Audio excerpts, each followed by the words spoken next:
When people think about Charles Dickens' ghost stories, they're most likely drawn to A Christmas Carol, especially this time of year. The story of an old miser who is scared into behaving better when visited by a number of ghosts on Christmas Eve. Legend has it that Charles got the name Scrooge from a gravestone here in Edinburgh, a misreading of the name Scroggie. It would seem that Charles Dickens had something of an affection for the city.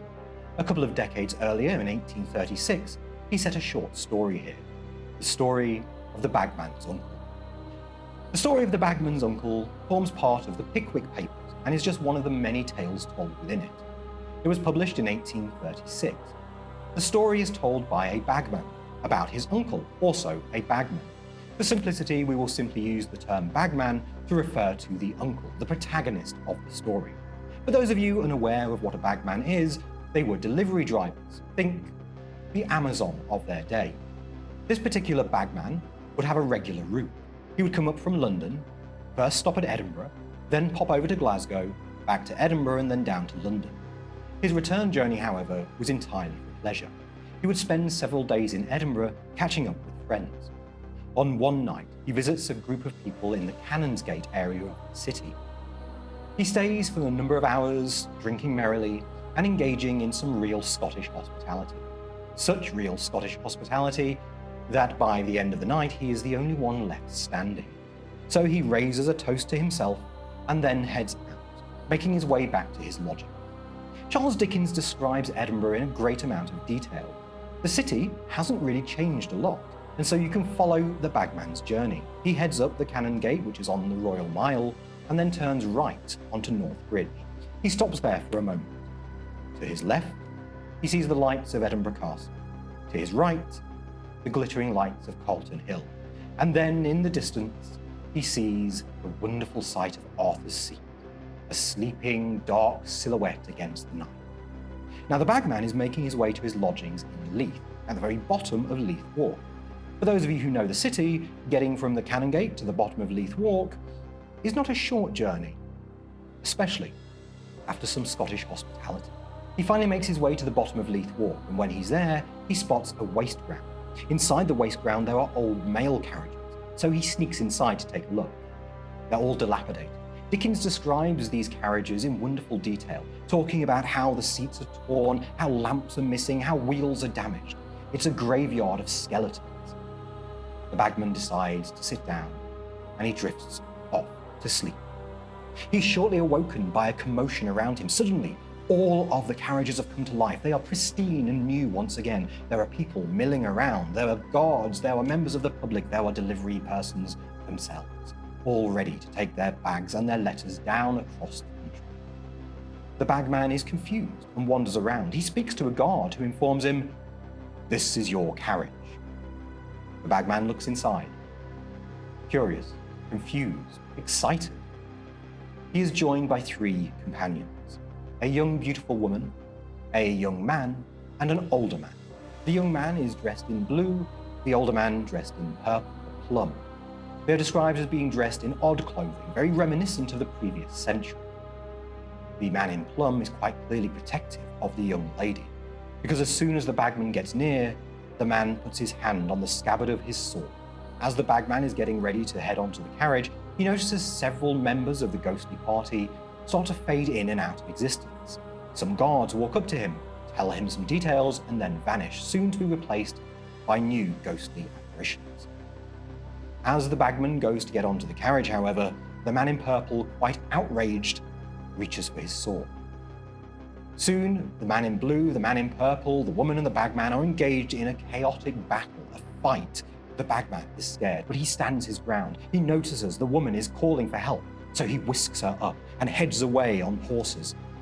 They find themselves in a dilapidated old building, but they are being pursued by the man in blue and the man in purple, and another sword fight takes place. The woman, she can hold her own. She takes a sword, and she runs the man in blue through, skewering it against a wall. The bagman, following suit, takes a sword and places it through the center of the chest of the man in purple, lining him up alongside his companion.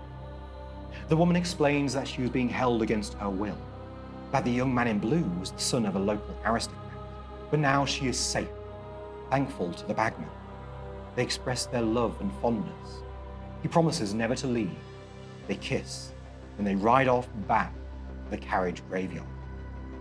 At which point the Bagman wakes up. There is some discussion and debate, of course, as to whether this was a dream or a genuine supernatural experience that the Bagman had. The younger Bagman, when telling the story, he insists that his uncle was telling the truth. He was a reliable, noble man, and there was no reason to doubt him. Therefore, the only information we have in the story as to whether or not there is any truth to it are the words of the people in it, and their insistence on their believability.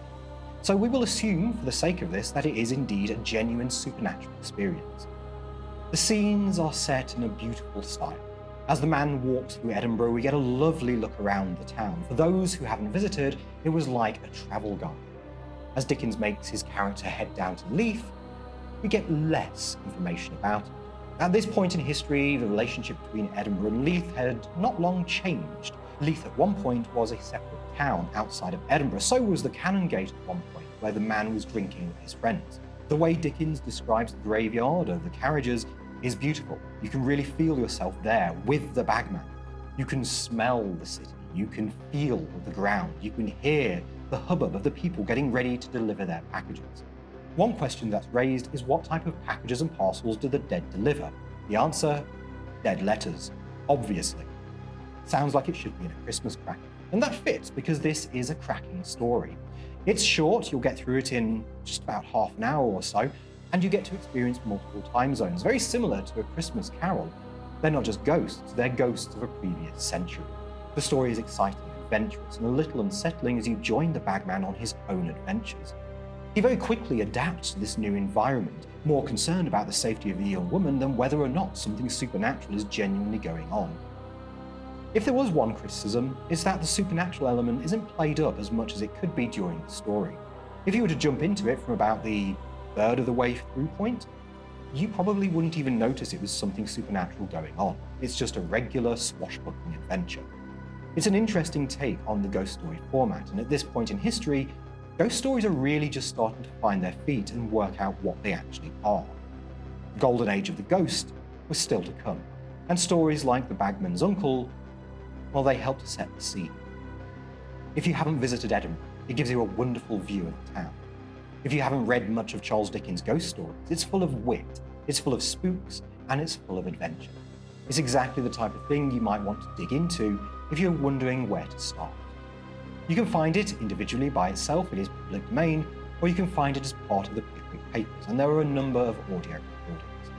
The story fills you with a sense of excitement and wonder, exactly what the Bagman is experiencing, and you get to go along on his exciting journey, all the time experiencing the world of Dunedin, Old Reekie, Edinburgh. Thanks for watching. Merry Christmas.